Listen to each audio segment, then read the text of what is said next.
Have a good day, everyone. And I am Stelton, and I'm here for another video. It is all about the rules sa BADAC, sa Barangay Anti-Drug Abuse Council. So, di na maglangalangan, diretso na to sa itong pag-aisgutan. No, ang kaning gitawag na to BADAC. No, it is always na naka-sync in na, naka-save na sa itong memory. Labi na katong mga barangay, mga karaan nga mga barangay officials, mga karaan na po nga mga barangay Anti-Drug Abuse Council team ani. So balik-balik na ni sila pero kikinanglan nga updated ta ka do na kitay bugat nga rule as badak din ha sa inyong matag barangay. So ang badak mao ang primary. So hinamdumi no nga ang badak mo ang primary sa anti-drug body sa barangay. Sila or kamo ang frontliner team nga responsible una ang prevention, reporting, tapos intervention, pagyud, rehabilitation, support if needed, then o monitoring related sa illegal drugs. Every barangay is mandated gayud no. Mandated gayud ang every barangay by the DILG under Republic Act 9165 nga naay function or functional ang bada dinha sa atong barangay. So every barangay is mandated by the DILG o sa Republic Act 9165 nga naay functional badak. So unsay mga functional badak di ay, no? So the function sa badak is una is muna tong yun ako inyo ganina nga prevention functions. Prevention functions sulod ni ini is ang aduna ba tay goal ba? Ang goal ani kay mapugnan no ang kana bitang ni katag na nga mga droga no sa labi na dinha sa mga kabataan, diha sa pamilya o sa komunidad no dinha sa atong barangay. Kasi atong pagabuhaton ni ini, no? Kung aduna tay prevention functions, kasi buhaton nato dinha sulod sa atong barangay. Nga isa ta sa atong barangay Anti-Drug Abuse Council team.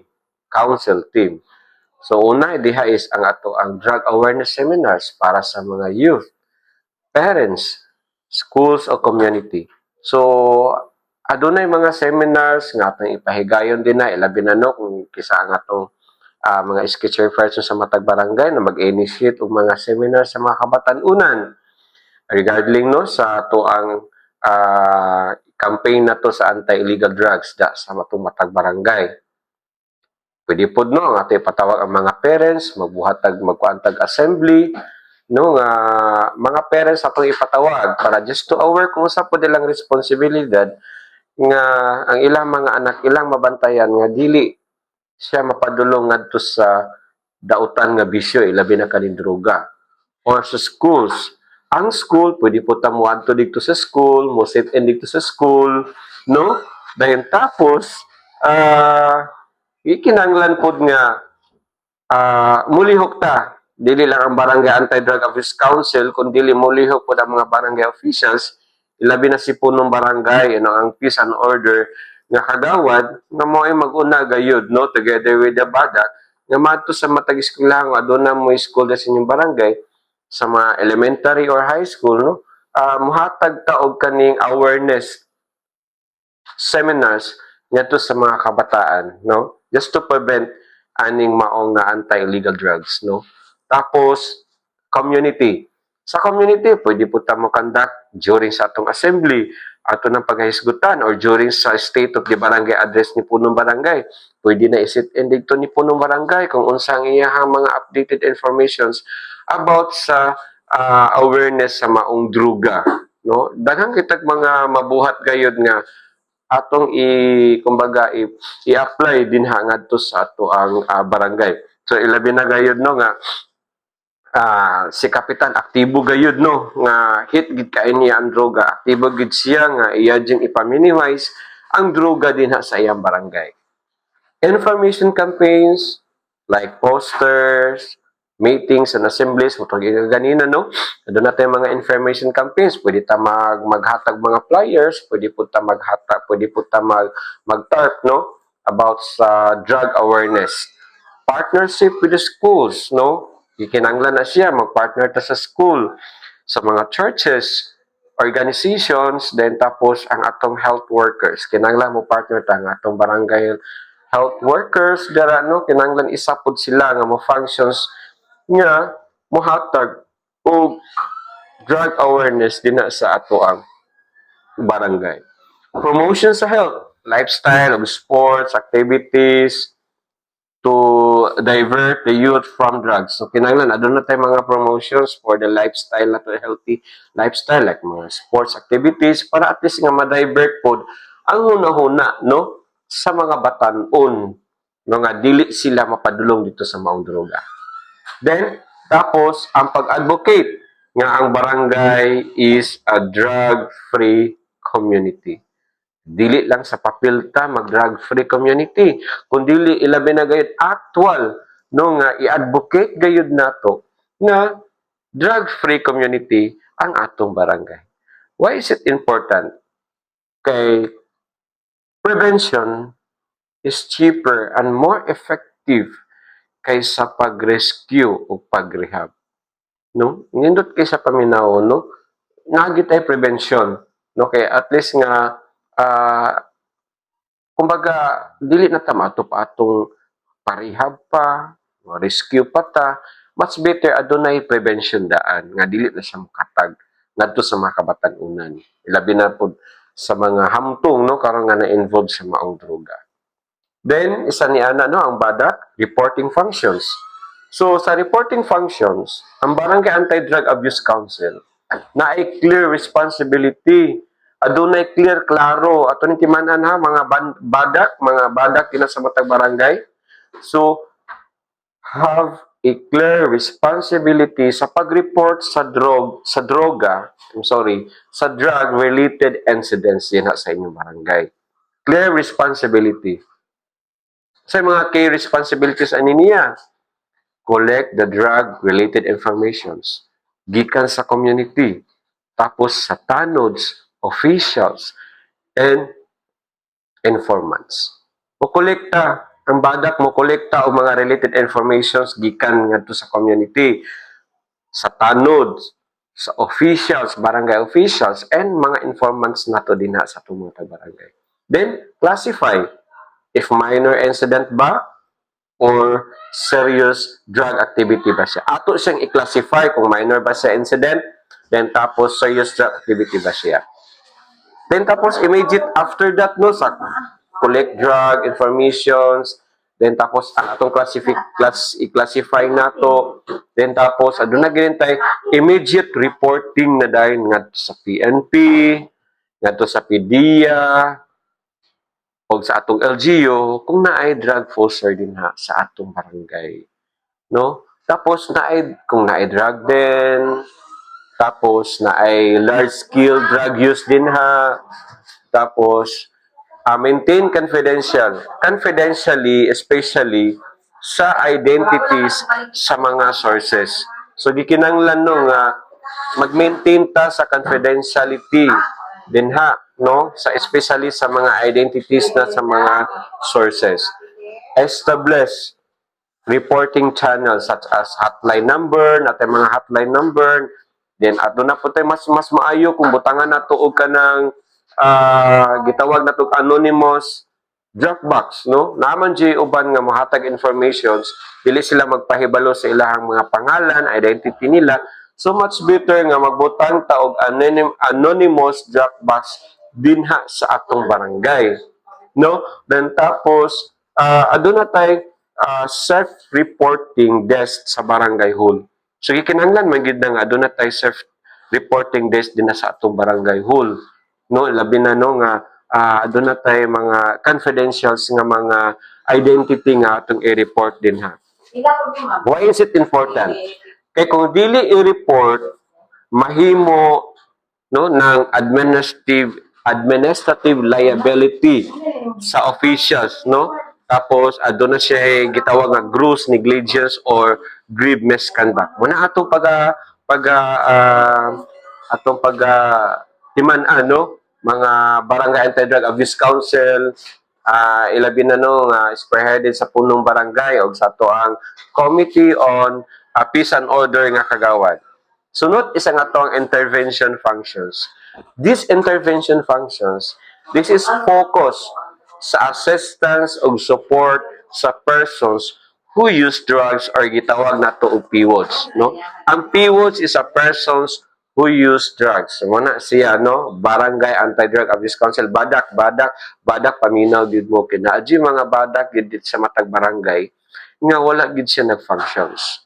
So dapat i-functions na to para ma-minimize na to ang maong activity nga illegal drugs din sa atong matag barangay. Interventions nga atong pagabuhaton, identifying the PWODs through through interviews, home visit and reports. So doon natin mga PWODs sa itong mga barangay, identify PWODs sa itong mga barangay, and then interview na to, then home visit na to, then tapos unsay mga report ato ibutang. Referring PWODs is referring PWODs to Community-Based Drugs Rehabilitation Program or CBRP, no? Manamantaan no? And the coordination with the DOL, the SWD, LGU, social workers, o health center. Then, mo-provide sa ta, no?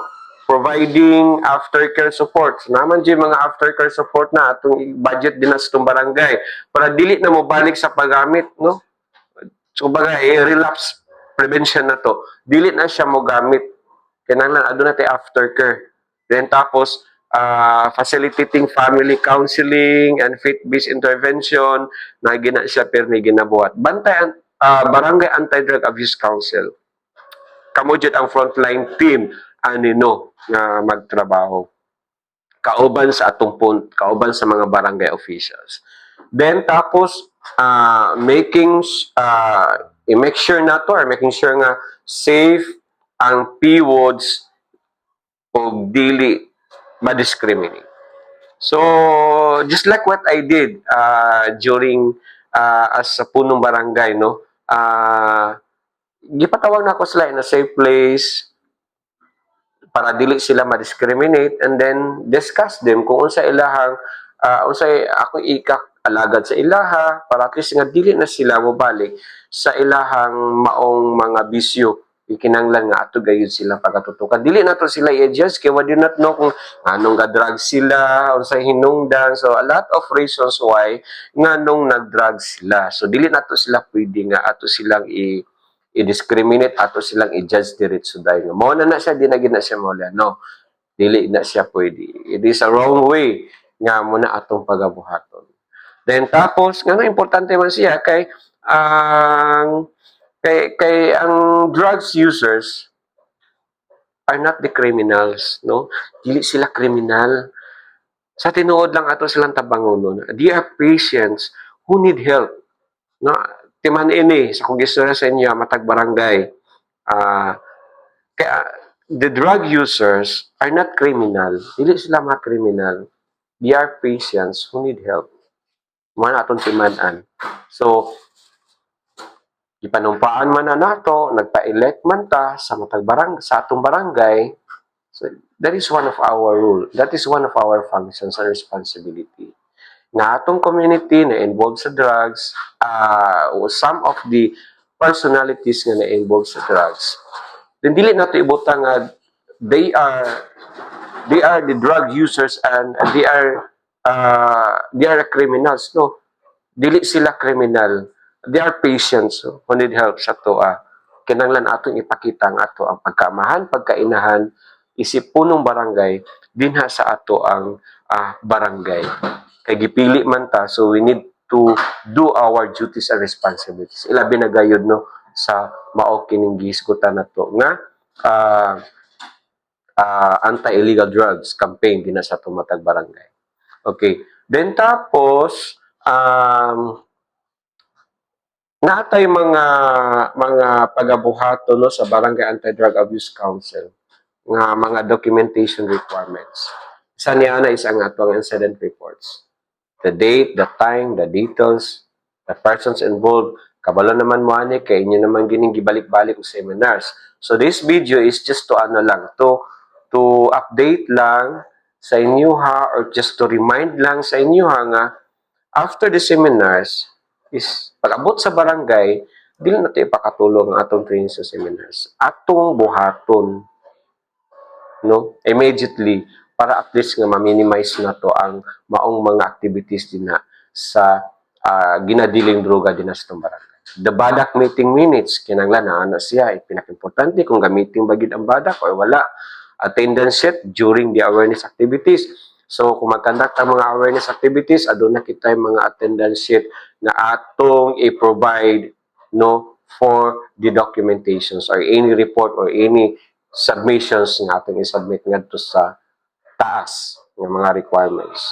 Then tapos ang monitoring form for PWODs. Naman tayo mga monitoring form for PWODs din sa atong barangay. So ato na siyang kumbaga pagagamiton. And then tapos adun na tayo mga referral forms for CBRP if ever, if needed. Then the barangay drug clearing program, compliance documents. So, di naman ginamalilong nga naa naman kita na ata naman gina-comply per May, gina-update na to na per May yearly. Then tapos kung mga ang naay mga proper turnover process, document ang data accurately, accurately gida dili ta magdinanghag kinanglan nga i-document gid nato ang data accurately kay that is grabe ang data na to di na siya basta-basta i-secure ang reports confidential. So dili ingon nga ay mulakaw ka nangutana din sila ay asa man ka kapadulong ay i-report ako ni pangalan ni Kuan dili na siya pwede. So i-secure ang reports confidential. Tapos i-forward din sa PNP, sa PDEA, or even dito sa municipal City Anti-Drug Abuse Council or MADA. Then, keep a copy in a barangay files for audit. Kinanglan, adon na tayo file copy for audit. If ever kung manha man antag nga na mo audit din sa barangay, at least na atay copy nga atong ginasubmit dito, napo tayo kopya po sa itong barangay. Di ta magdinanghag. Kinanglan na atay kopya po sa barangay. Okay. Then tapos, update the Badak Book Monthly. Yung naara ba mo iba update Badak Book Monthly? Gikinanglan gina say update ninyo ha. Sa kabalodjid ko ana. So gikinanglan i-update na ninyo. Why is it crucial? Why is it crucial? Kani mga trabaho anong crucial man kaayo, di ba? So para transparent, no? Para rilita sa audit sa DILG. Para malikayan ang corruption or cover-up. Narabagin na, di narabagin na mawala. So, let me remind you. Tapos, para maprotektahan ang barangay against administrative cases. Kana may pinaka-importante, no? Nga maprotektahan ta, nga dili ta mo abot ngadto sa administrative cases. Then, tapos, kinanglan nga aduna tayo regular monitoring no sa ato ang PWODs, persons who uses drugs. Tapos gikinanglan gayud na siya nga required kay na siya sa DILG, sa DOH, CBRP guidelines. What to do monitor? So aduna kitay health conditions. So gikinanglan dira po ang atong attendance no sa rehabilitation session if ever mangganig na behavior in the community. Tapos needs for interventions. Dayon ang atong mga rest of relapse na to. Then ang atong progress of compliance no sa with the program. So gikinanglan nga doon na kita monitoring activities ana. Una is ang ato ang home visits. Weekly or monthly interviews. Di ba? Kapoy kayo no, may himong badak, Barangay Anti-Drug Abuse Council. Kapoy kayo. Pero kinanglangan, namo naman na siya. Then coordination with the health workers. Family check-ins, no? Check na tang families, updating the PWOD monitoring sheet. Why is it important? Ano po importante ni siya? So, helps PWODs recover safely. Ensure nga dili sila mobalik no sa drug activities. Then helps the barangay drug clearing program compliance. So gikinanglan gayud no nga naapod tay shows di barangay is actively working on drug rehabilitation. So, dapat mo, gikinanglan na siya. So, Barangay Anti-Drug Abuse Council, sa matag barangay, monitiman ininyo. BADAC is the prevention, reporting, intervention, monitoring, documentation. Mauni ang anti-drug backbone sa barangay. Monitiman ninyo ha, mga barangay. Dili kay kabadak-badak lang na din ha, o mag-seminar, wala na dayon. Dako kayo mo og responsibilidad. Prevention, reporting, intervention, monitoring, and documentation. Kay kamo ang anti-drug backbone sa barangay. Kung active ang badak, safe, organized, drug-free community. Kung inactive ang badak, official can face administrative liabilities. Di man ni akong balikon, kung active ang badak, natay safe, organized, drug-free community. Pero kung inactive ang badak, officials can face administrative liabilities. Daghang kayong salamat and magkita na po ta sa sunod na pod natong barangay topic sa ato ang i-upload na pod na ako nga video. Thank you and God bless us all.